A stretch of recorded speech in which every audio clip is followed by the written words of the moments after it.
Just listen to this for a moment. Now, this isn't from some obscure anti-Allied leaflet. No, this is from The Economist, published on December 30th, 1944. Can you believe that? Just as victory in Europe seemed right around the corner, the great Anglo-American alliance was, well, secretly falling apart at the seams.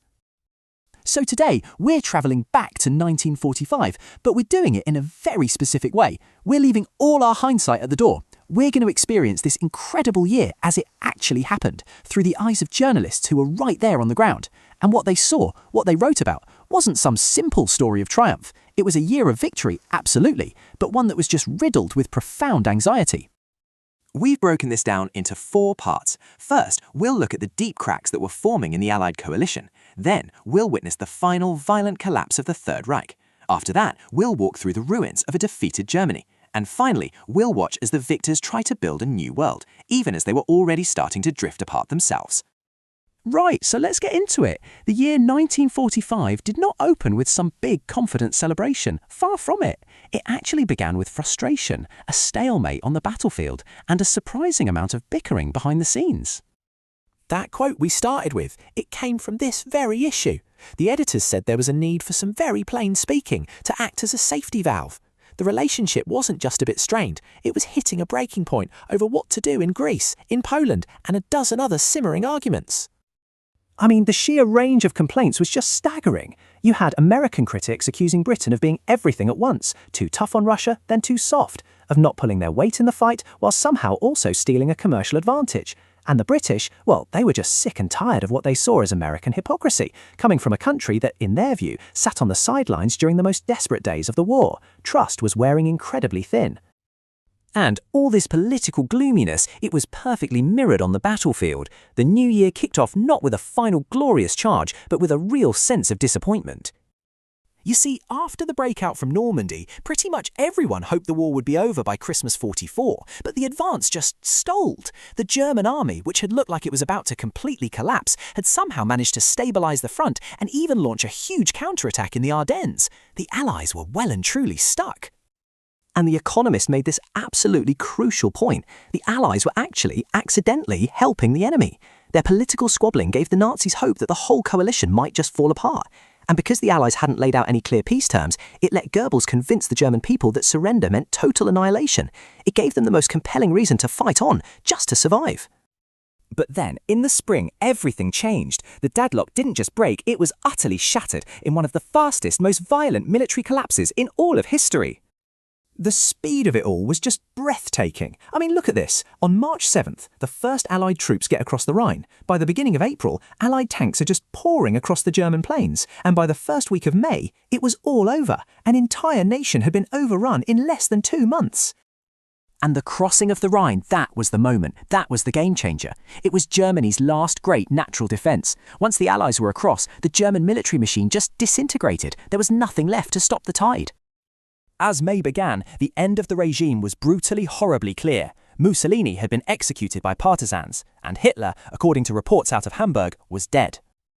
And this was no heroic Wagnerian last stand. No, the Nazi leadership just dissolved in a frenzy of score-settling, suicides and desperate attempts to flee. As the magazine put it, it was a gangster's end. Total, squalid and pathetic. So, victory was achieved. The war in Europe was finally over, but that moment of triumph was immediately followed by a chilling, confusing and brand new reality. The fighting had stopped, sure, but what was left in its place? Well, the answer was a void, a human catastrophe on a scale that's almost impossible to wrap your head around. To try and understand this, let's follow a special correspondent for The Economist who travelled into Bavaria in June 1945, just a few weeks after the surrender. He described the journey as being like something out of a dream. This right here is the heart of what he saw. German society hadn't just been defeated, it had effectively ceased to exist.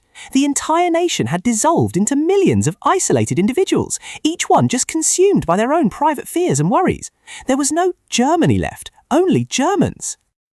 Our correspondent noted 4 key things. First, that feeling of atomization we just talked about. Second, a huge psychological shift where Germans suddenly saw themselves purely as victims, conveniently forgetting their role as accomplices. Third, the roads were just a chaotic torrent of humanity, surrendered soldiers, refugees, liberated slave labourers, camp survivors, and finally, the Allied military government had banned all political activity, creating a total political vacuum. And it was into this vacuum that the victors now had to step, facing the enormous task of building a new world order, all while their own alliance was visibly cracking. So, in July, you have the big three leaders meeting at Potsdam, just outside the ruins of Berlin. They were no longer just war leaders, now they were the architects of the peace, and their blueprints for the future couldn't have been more different. This is how The Economist framed the central conflict that was about to define the next 50 years. On one side, America, representing the completely unplanned society.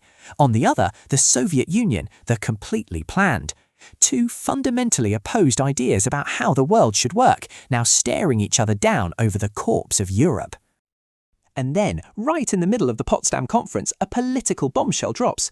The results of the British general election come in, and Winston Churchill, the man who embodied the fight against Hitler, was unceremoniously voted out of office. A new Labour government took power, adding yet another layer of uncertainty at this incredibly critical moment.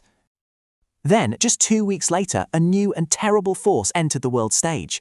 The atomic bombs fell on Japan, bringing the Second World War to its final shuddering end. A terrifying new chapter in human history had begun. The war was won, but that victory, delivered by a weapon of unthinkable power, didn't bring peace of mind. It ushered in a whole new age of anxiety, a new set of fears for a world that had only just survived the old ones. The year of victory was also, it turns out, the year the Cold War and the atomic age truly began.